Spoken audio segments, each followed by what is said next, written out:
वारसा कुर्ल्याचा, समृद्ध संस्कृतीचा. हा वारसा आणि संस्कृती जपली ती आपल्या कुर्ल्यातील विविध मंडळांनी आणि संस्थांनी. त्याचपैकी एक म्हणजे जागृत विनायक मंदिर. कुर्ला स्टेशनमधून बाहेर पडताच सर्वात प्रथम दर्शन होते ते जागृत विनायकाचे. पण या मंदिराबद्दल कुर्लेकरांना सुद्धा किती माहीत आहे? चला तर मग जाणून घेऊया या मंदिराचा इतिहास. नमस्कार, मी किशोर मेहता, मंदिरचा उपाध्यक्ष आहे आणि संस्थापक ट्रस्टी आहे. इथे आमची कुर्ल्याला चहापत्ती दुकान आहे आणि राहायला घाटकोपरला आहे. नमस्कार, मी अशोक शेट्टी. आता नवीन ट्रस्टी बनवलं आहे मला. मी व्यवस्थापक आहे.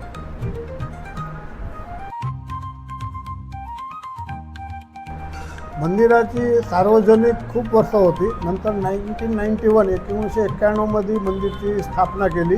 ते माझे चुलते आणि वडील आणि मेन म्हणजे नारायण शेट्टी म्हणून त्यांची पण इकडे जवळ पानबिडीची दुकान आहे. त्या लोकांना कल्पना आली की आता आपण कायमस्वरूपी एक मंदिरची स्थापना करू. 1991ला पहिली प्राणप्रतिष्ठा झाली. मंदिराच्या इतिहासमध्ये साधारण 1960मध्ये इकडे स्थानिक हमाल आणि रेल्वेचे पोलीस कर्मी लोकांनी एक संकल्पना केली की इकडे सार्वजनिक मंदिर करूया कुर्ल्याला. ते 1960पासून ते सार्वजनिक रूपाने होती. त्याला सहकार्य माझे वडील इथे जवळ असल्यामुळे ते सगळं मंडप डेकोरेटर सगळी व्यवस्था सुरुवात केली. नंतर लागोपाठ 31 वर्ष सार्वजनिक उत्सव साजरा केला. 1985मध्ये सिल्वर जुबली मोठ्या रूपाने साजरी केली. नंतर असे विचार आला की 1991मध्ये इथे कायमस्वरूपी मंदिर व्हायला पाहिजे. ते मूळ कल्पना माझ्या चुलतेची होती. त्याला सहकार्य लाभला नारायण शेट्टीचा.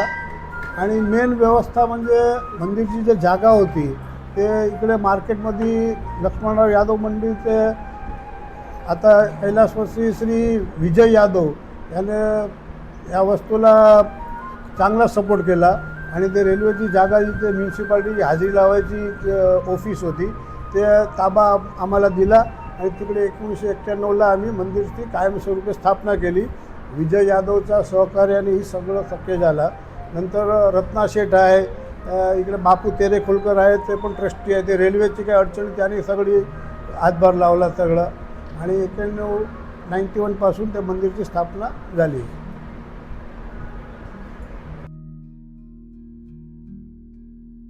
मंदिरमध्ये रोज सकाळी 8 वाजता, दुपारी 12 वाजता, संध्याकाळी 8 वाजता आरती करण्यात येते. आणि चांगला नैवेद्य लावून भरपूर विधिविधानपूर्वक सगळी पूजा करून आमचे महाराज पूजा करतात. दर मंगळवारी विशेष पूजा असते, गणहोम होते आणि संकष्टी चतुर्थीला आपण विशेष पूजा असते. त्याशिवाय माधी गणेश जयंती, सार्वजनिक गणेशोत्सव आणि ते मंदिरची प्रतिष्ठा दिवशी त्या दिवशी पण आम्ही विशेष पूजाचं आयोजन करतो.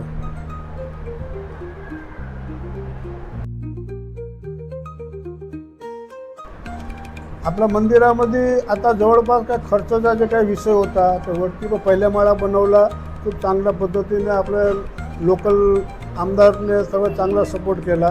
ते मंदिरचा आता आपण ऑफिशियल केला आहे. आता पाठीमागे एक रूम बनवायचा पण प्रकल्प चालू आहे. त्याच्याकडून जे लोकांना प्रदक्षिणा करणं शक्य होणार. आणि आता पुढे जे बॅलन्स आम्ही होणार ते इंडिव्हिज्युअल काय वैद्यकीय सहाय्य, शैक्षणिक सहाय्य असं काय करायचं. आता नेक्स्ट आमची मीटिंग जेव्हा होणार तेव्हा ते विषय मांडणार आहे. ते काही फिक्स ठराविक बजेट ठेवावा. ते कुर्ल्याची हिंदू पब्लिकसाठीच त्याचा उपयोग व्हावा. आणि काय राष्ट्रीय आपदा आली जे पूर्वी आम्ही ते जलयुग शिवारमध्ये कारगिल युद्धच्या टायमाला ते आम्ही सगळं डोनेशन केलेलं आहे.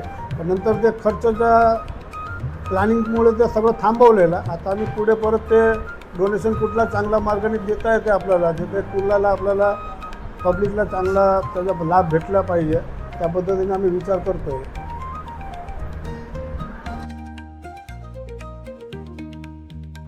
हे सार्वजनिक जेव्हा होत होता तेव्हा 91ला जेव्हा मंदिरच्या संकल्पना केली की इथे मंदिर करू आणि त्याच्यासाठी मेन म्हणजे विजयभाई यादवने पॉझिटिव्ह साईन दिली. बोला तुम्ही करा, मी आहे, काय होणार नाही.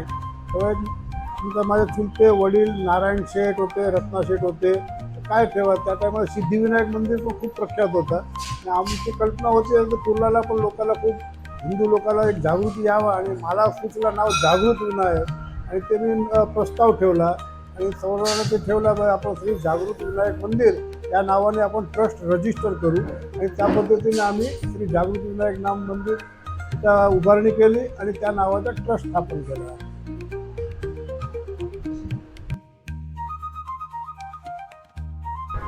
मंदिर उभारण्यासाठी सहसा काय अडचण नव्हती. सार्वजनिक जेव्हा चालत होतं तेव्हा काही इकडचे लोकल मुसलमान लोकांनी पण सपोर्ट होता. नंतर एक कल्पना आली की मंदिर करायचं. त्या टायमाला पण इकडे म्हणजे मेन पॉवर नव्हता. इकडे कोणी स्थानिक रहिवासी नाही. हे कमर्शियल स्टेशनचा एरिया आहे. म्हणजे कोणी पुढाकार घेऊन काम करायला तयार होते. माझ्या चुलताने इकडे व्यापारी लोकांच्या संघटनेमध्ये काही लोक म्हणजे इथे कापशीकर म्हणून आकाश गलीला दुकान त्याला घेतला, रत्ना शेठ घेतले, त्याची पण इकडे हॉटेल आहे, दिवाकर शेट्टी आहे. नंतर त्या लोकांना सगळं जमा करून आपल्याला मंदिर करायला काहीच अडचण नाही आली. तर विजय यादवचा सपोर्ट आला आणि नंतर ते 91ला जे मंदिर बांधले तेव्हापासून अजूनपर्यंत काही विशेष मोठा अडचण काय आलेली नाही. कोरोनामध्ये तर थोडा लोकांचा पगार द्यायचा आणि हे नाही ते एक साधारण तकलीफ होती 2-3 वर्ष कारण की पब्लिकच नव्हती. तर ते पण काही तकलीफ नाही झाली. मंदिरमध्ये भरपूर भंडोळ आहे आणि काय सगळं व्यवस्था सगळं चांगल्या रूपाने अजूनपर्यंत चालते. अजून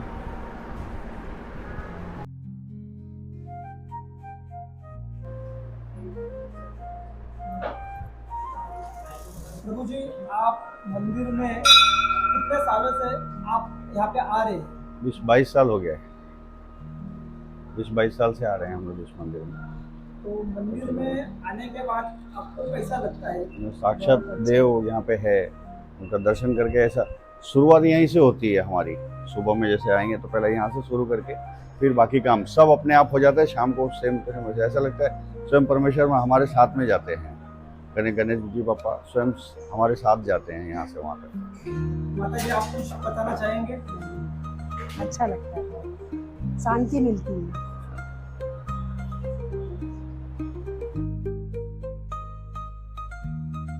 नमस्ते. करिमुगणनाथं भञ्जनेत्रं कराळं सुरगणमनिवन्द्यं सर्वयज्ञोपवीतं गिरिजयवरपुत्रं हेमनीलाकृताढ्यं मम दुरितापहारं शक्तिरूपं गणेशं. जागृत विनायक मंदिर नाम ही सोचते जागृत बोल के. जागृत बोले तो कुछ लोग आते हैं, मनोकामना पूरा होते.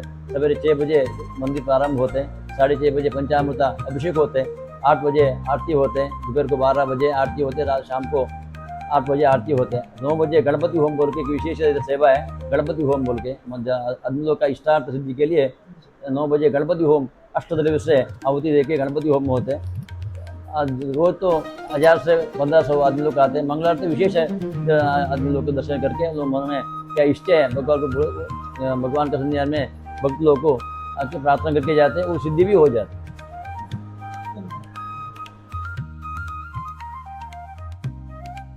तर जेव्हा ठरला की बा इथे मंदिर उभारायचं आहे आम्ही खूप आनंदित होतो. त्या जागाचा पूर्ण व्यवस्था विजय शेट्टी करून दिली. तेव्हा ते मंदिर रेल्वेच्या हद्दीमध्येच होता.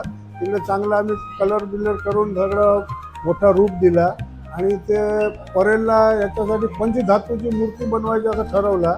मोहनभाई पटेल म्हणून तिकडे होते. ते मला पंचधातूची हे जे मूर्ती आहे ते बरेच ठिकाणी तुम्हाला याचे फोटो दिसणार. ते मूर्ती त्या डिझाईन आम्ही नक्की केली. त्याची किंमत होती त्या काळाला 65,000 रुपये. तेव्हा आम्ही लोकल आणि सगळ्या व्यापारी लोकांचा आम्ही मंडळ बनवला. त्याच्यातून सगळं देणी करून आम्ही ते 65,000 रुपये मूर्ती ते ठरवला आणि 91ला त्याची स्थापना केली. तेव्हा सार्वजनिक 14 दिवसाचा विसर्जन होता. त्याच दिवशी ते आम्ही POPची मूर्ती विसर्जन करून हे मूर्ती बसवली. मंदिरमध्ये म्हणजे दर मंगळवारी संकष्टी अंगारकीला तर असतेच. त्याशिवाय दर मंगळवारी आम्ही इकडे इच्छापूर्ती कुंभ लावतो. त्याच्यामध्ये लोकांना खूप श्रद्धा बसलेली आहे. त्याचा काही नियम आहे चांगला म्हणजे व्यवस्था. कोणाला काही इच्छा मनसला काय म्हणते ते काही इच्छा असेल तर लिहून ते पत्र पेटीत टाकायचं. त्याच्यानंतर आम्ही ते जमा झाले की त्याची विधिविधान करून त्याला आम्ही विसर्जन करतो. त्याला पण चांगला प्रतिसाद आहे. त्याशिवाय आम्ही जून महिन्यामध्ये जेव्हा शाळा खुलते तेव्हा प्रत्येक म्युन्सिपाल्टीची शाळामध्ये आम्ही लहान पोराला वह्या वाटप करतो आणि जेव्हा सार्वजनिक गणेशोत्सव असते तेव्हा आदल्या दिवशी म्हणजे 14च्या दिवशी आम्ही भंडारा ठेवतो. ते बरेच लोकांना अन्नदानचा आम्ही लाभ देतो. आस्थागायत आपण टिकवून ठेवलेला हा वारसा आणि कुर्ल्याच्या प्रती आपले योगदान हे नेहमी प्रशंसनीय राहील. आपणास समस्त कुर्लेकरांच्या वतीने हिंदू नववर्ष स्वागत यात्रेच्या माध्यमातून मानाचा मुजरा.